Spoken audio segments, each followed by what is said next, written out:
नमस्ते दोस्तों, मैं डॉक्टर अलका और डॉक्टर अलका होम्योपैथी में आपका बहुत बहुत स्वागत है। दोस्तों, क्या आपके साथ भी कभी ऐसा हुआ है कि आपको डेंगू, टाइफाइड, मलेरिया या कोई तेज़ बुखार हुआ और बुखार तो 4 से 5 दिन में उतर गया, लेकिन बुखार जाने के बाद भी आपके शरीर में बिल्कुल भी ताकत सी नहीं बची है। ऐसी फीलिंग आती है कि मुझ में बिल्कुल जान नहीं बची है। ऐसा लगता है कि बिस्तर से उठने की हिम्मत नहीं हो रही है। अगर लेडीज़ हैं तो उनको काम करने का बिल्कुल भी मन नहीं करता है, खाना बनाने का मन नहीं करता है। वो कहती हैं कि मेरे हाथ पैर काँपते हैं, मेरी आँखों के आगे अंधेरा सा छा जाता है, तो वो कोई काम नहीं करती हैं। अगर थोड़ा सा भी काम करते ही माथे पे पसीना आ जाता है। अगर आप या आपके घर में कोई भी इस प्रॉब्लम से फेस कर रहा है, तो आज की ये वीडियो आपके लिए बहुत काम की होने वाली है। आज हम बात करेंगे होम्योपैथी की ऐसी महादवा के बारे में जिसे किंग ऑफ डेबिलिटी कहा जाता है, यानी कमजोरी का राजा कहते हैं इसे। इसका नाम है चाइना क्यू, यानी चाइना मदर टिंचर। आज की इस वीडियो में हम समझेंगे कि चाइना क्यू शरीर में कैसे काम करती है, इसे कब लेना चाहिए और इसकी सही डोज क्या है। तो इस वीडियो को बिना स्किप किए हुए अंत तक ज़रूर देखिएगा दोस्तों। सबसे पहले ये समझते हैं कि किसी बीमारी के बाद हमारा शरीर इतना लाचार क्यों हो जाता है। जब हमें डेंगू, टाइफाइड या मलेरिया या बहुत तेज़ कभी बुखार हुआ तो दस्त होता है, तो हमारे शरीर से बहुत सारी मात्रा में वाइटल फ्लूइड्स निकल जाते हैं। जैसे हम कह सकते हैं पानी के रूप में, खून के रूप में जो न्यूट्रलाइट्स बाहर निकल जाते हैं। जब शरीर में ये ताकत निकल जाती है तो हमारी मांसपेशियां ढीली पड़ जाती हैं और नसों में ताकत एकदम नहीं बचती है। ऐसे समय में अगर आप सिर्फ मल्टीविटामिन्स या ताकत की सिरप पिएंगे तो कई बार पेट भारी हो जाता है, लेकिन शरीर ताकत नहीं पकड़ता। ऐसा क्यों होता है? क्योंकि शरीर का मेटाबॉलिज्म बिल्कुल धीमा हो चुका होता है। यहीं पर काम आती है होम्योपैथी दवा चाइना क्यू। ये दवा सीधी जाकर शरीर के नर्वस सिस्टम और बोन मैरो को एक्टिव करती है, जिससे शरीर खोई हुई ताकत बहुत तेज़ी से वापस पाने लगता है। आइए अब बात करते हैं उन 4 मुख्य समस्याओं की जहां चाइना क्यू सबसे सटीक इलाज करती है। इस मेडिसिन की पहली समस्या है भयंकर शारीरिक कमजोरी या कंपन। अगर बीमारी के बाद मरीज कहता है कि डॉक्टर साहब मुझे खड़ा भी नहीं हुआ जा रहा है, घुटने कांप रहे हैं, तो बिना सोचे समझ जाइए कि चाइना क्यू की ज़रूरत है।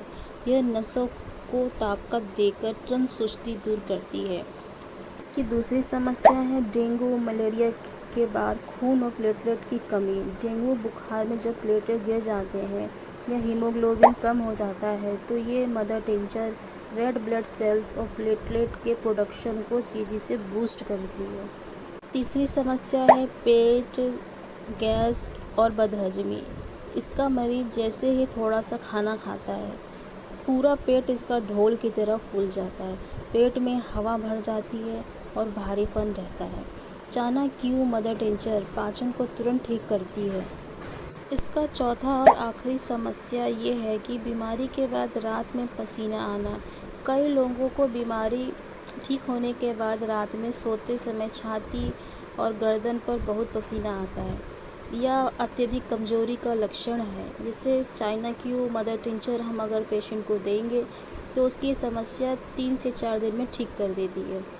अब सबसे मुख्य सवाल ये है कि इस चाइना क्यू मेडिसिन को हम कितनी डोज में, कितनी पोटेंसी में देंगे। चलिए बात करते हैं इसे किस मात्रा और कैसे लेना चाहिए। अगर आप बड़े हैं तो एक कांच का आधा कप और गुनगुना या ताज़ा पानी लें, जिसमें चाइना क्यू की 10 से 15 बूंदें डालें। इसे दिन में 3 बार सुबह, दोपहर, शाम घूट घूट करके पिए। इसे 15 दिन से 1 महीने तक लगातार लिया जा सकता है। दवा लेते समय एक बात की सावधानी ज़रूर रखें, दवा लेने से 20 मिनट पहले 20 मिनट बाद तक कुछ भी खाए पिए नहीं। मुंह एकदम आपका साफ़ होना चाहिए। दवा के इस्तेमाल के दौरान कच्चा प्याज, लहसुन, हींग, बहुत तेज़ कॉफ़ी या कोई भी गंध वाली चीज़ें आपको नहीं खानी है। तो दोस्तों एक ज़रूरी बात ध्यान रखने वाली ये है कि ये जानकारी केवल आपकी जागरूकता के लिए और शिक्षा के लिए है। किसी भी दवा को शुरू करने से पहले एक बार अपने नज़दीकी डॉक्टर से सलाह ज़रूर कर लें, क्योंकि हर मरीज़ की स्थिति अलग अलग होती है। अगर आप मुझसे कंसल्ट करना चाहते हैं तो आप कमेंट बॉक्स में कमेंट करिएगा, मैं आपको प्रॉपर गाइड करके आपको मेडिसिन सजेस्ट करूँगी। तो दोस्तों अगर आप भी किसी बीमारी या डेंगू के कारण कमज़ोरी झेल रहे हैं तो चाणक्य को अपनी हेल्थ किट में ज़रूर शामिल करें। अब एक सवाल आपके लिए, अगर आपको भी बुखार के बाद पैरों में कंपन या पेट में गैस महसूस होती है तो मुझे कमेंट सेक्शन में लिखकर ज़रूर बताइएगा। अगर आपका कोई सवाल है तब भी आप मुझे कमेंट कर सकते हैं, मैं खुद आपको कमेंट का जवाब दूंगी।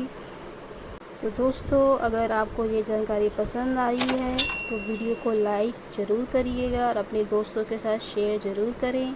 और ऐसी ही ऑथेंटिक जानकारी के लिए हमारे चैनल डॉक्टर अलका होम्योपैथी को सब्सक्राइब ज़रूर करें। And thank you for watching and subscribe for more.